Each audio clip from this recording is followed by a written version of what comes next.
Steve, tomorrow's just another game. I know you guys got to approach it that way. How do you make sure that the stage is not too big? How do you stay within yourselves, although it's now the postseason?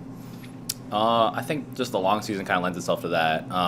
We've obviously played a lot of high leverage games, and we've played extra innings, games against our division rivals, and those were really intense. We had a lot of fans behind us then, so I think those experiences kind of allow these next games to not get too big and too crazy.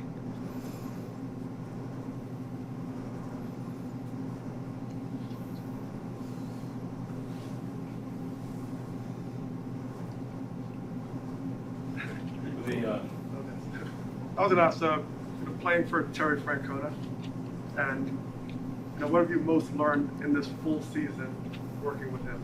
Yeah. First of all, he stresses that it's a long season. Does a really good job of kind of managing our mental and our physical at the same time. We talked about it before, but I think he does a really good job of encouraging us and kind of working us along. I think he has an unbelievable feel in seeing that if like a guy is kind of down, he'll talk to them. If a team's kind of sluggish, he'll have a team meeting, but he never overloads on the meetings. The feel on him is truly amazing. He's great first manager for me to play it for. Does having played Tampa Bay just a week or so ago, does that give you any advantage? Does that mean anything going into this series? Yeah, for sure. It's definitely fresher in the memory of kind of how the pitchers approached us, how the hitters approached our pitchers. It's more fresh in the mind. You don't have to go back in the film to kind of see some stuff. The arms are going to be more recent, so I think all those kind of things help out, especially because they were at home with us too. So it's definitely an advantage, I would say. Stephen, how has your game developed and evolved from a defensive standpoint this year? Yeah, it's definitely been a little difficult, kind of playing a whole year in left. Played all in the minors and in college in center field, but obviously we have the best center fielder in baseball with Miles, so pushing over to left has been a little bit of an adjustment, but I think it's been good. Obviously we have a really good staff. Huddy kind of takes us out on the field every day, keeps us accountable with all these kind of things, and also having Miles track all that ground in left center helps a ton too. So it's just being consistent with the work, not getting overwhelmed with a lot of stuff, trusting in kind of the positioning that Huddy puts us in, and then just executing that every day and not overthinking it. Steven, since moving into the leadoff spot, how do you think that changed your game and how it affected the rest of the offense?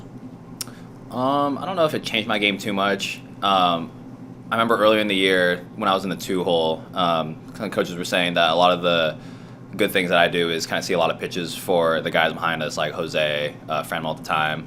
And I think in the leadoff spot, that just allows for that even more. Kind of see what the pitchers got that day, kind of get a feeler out for that.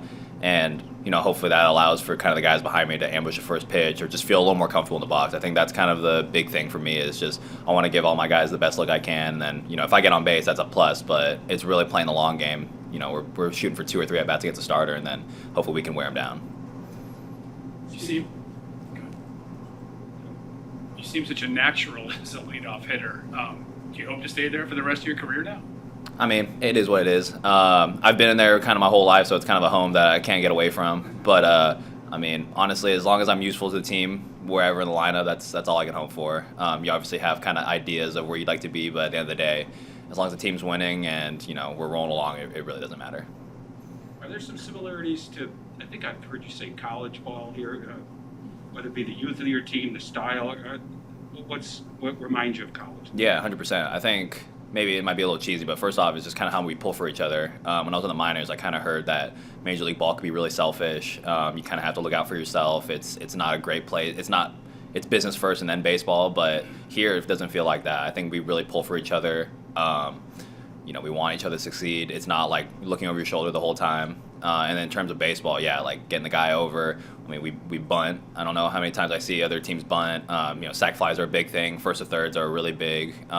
It's the small details that are really rewarding to see pay off as opposed to just waiting for the home run or waiting for that big inning. I know we won't see the finalized playoff roster until probably tomorrow morning, but we have seen some instances where you and Will Brennan and Miles were all in the outfield together. You're all center fielders. You're all playing different positions now. Are there unique challenges to having 3 center fielders essentially all out in the outfield like that at the same time? I don't think so. I think if anything, it's a benefit. We understand kind of the role of what center field does, and we're able to kind of give leeway to the center fielder in those like balls in the gaps or anything. We understand our roles. I think that's a good thing that we're all had center field practice before, because it kind of gives us all those different experiences, and we're not just confined to one role. So I think it helps. What's it been like getting to know the kids in chess club? And can you tell us a little bit more about that? Yeah, it's been a lot of fun. Chess was kind of something I picked up last year in spring training, and it's been kind of like a really steady kind of hobby, but I knew there was levels to it. Like me and Will Benson would play, and me and him would go back and forth. But then you see these kids. These kids are really, really good. They're like top 10 in the nation in chess club, and they walk in with different confidence. They know what move you're already doing, and they're like talking smack while they're doing it. It's like there's levels to it, which is fun. And at the end of the day, also, like, I ask them questions about it, and they're really patient with me. They walk me through a lot of stuff, kind of like why this doesn't work, why this does work. It's been a lot of fun. Just kind of like furthering my hobby, but also they're great kids. They've been through obviously a good amount of hardship, and just being able to kind of level with them on something, I think is really rewarding. Are they here tomorrow or watching you on TV? I hope they're here tomorrow. I know some of them. Okay, well, it sounds like they're gonna be here. I know they have homecoming on Saturday, and one of them was like, "Yeah, I'm gonna skip homecoming to come." I'm like, "Don't skip homecoming." But we have the early game, so maybe they'll be able to make it out. But I think they'll be here this weekend.